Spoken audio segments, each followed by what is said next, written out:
Israel ইতিমধ্যে গাজার ৬.২ বর্গকিলোমিটার এলাকা বা ১.৭% দখলে নিয়েছে। দখল করা বিশাল এলাকাকে ইসরায়েলের নিরাপত্তা অঞ্চলের সঙ্গে যুক্ত করা হবে। গাজায় সামরিক অভিযান আরও বাড়ানোর ঘোষণা দিয়েছে ইসরায়েল। একই সঙ্গে গতকাল বুধবার গাজার বিশাল এলাকা দখল করে তা ইসরায়েলের নিরাপত্তা অঞ্চলে যুক্ত করার ঘোষণা দেওয়া হয়েছে।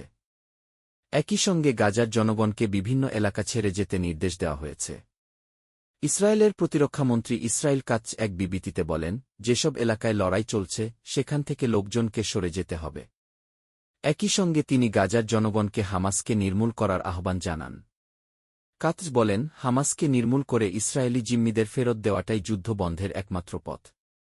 ইসরায়েল কাৎজ আরও বলেন, ইসরায়েলি অভিযানের সশস্ত্র গোষ্ঠীকে নির্মূল ও অবকাঠামো ধ্বংস করা হবে।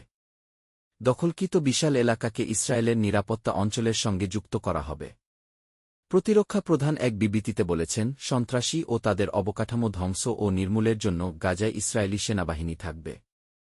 গত সপ্তাহে তিনি সতর্ক করে দিয়ে বলেছিলেন, সেনাবাহিনী শিগগিরই হামাস নিয়ন্ত্রিত গাজার অতিরিক্ত এলাকায় পূর্ণ শক্তি দিয়ে অভিযান চালাবে।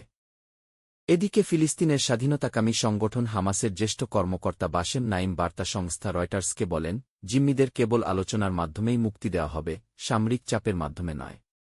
ইসরায়েলি সেনাবাহিনী ইতিমধ্যে দক্ষিণাঞ্চলীয় রাফা শহর ও খান ইউনিস শহরের আশপাশে বসবাসকারী গাজার বাসিন্দাদের সরিয়ে নেওয়ার সতর্কতা জারি করেছে।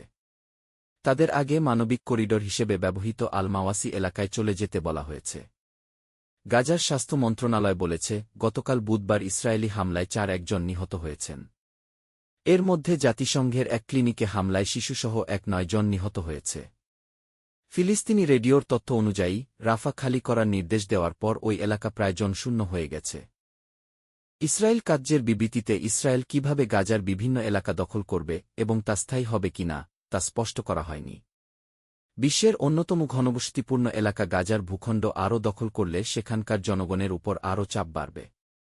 ইসরায়েলি অধিকার সংস্থা গিসার তথ্য অনুযায়ী, ইসরায়েলে ইতিমধ্যে গাজার 6.2 বর্গকিলোমিটার এলাকা বা 1.7% দখলে নিয়েছে। গাজার চারপাশে বাফার জোন সৃষ্টিতে এ এলাকা দখলে নিয়েছে তারা। এতে সেখানে থাকা কূপ, পয়ঃনিষ্কাশনের ব্যবস্থা, পানি শোধনাগার সহ গাজার কৃষিজমির উল্লেখযোগ্য অংশ হাতছাড়া হবে। এতে গাজার মানুষের টিকে থাকার জন্য আরও চাপ বাড়বে।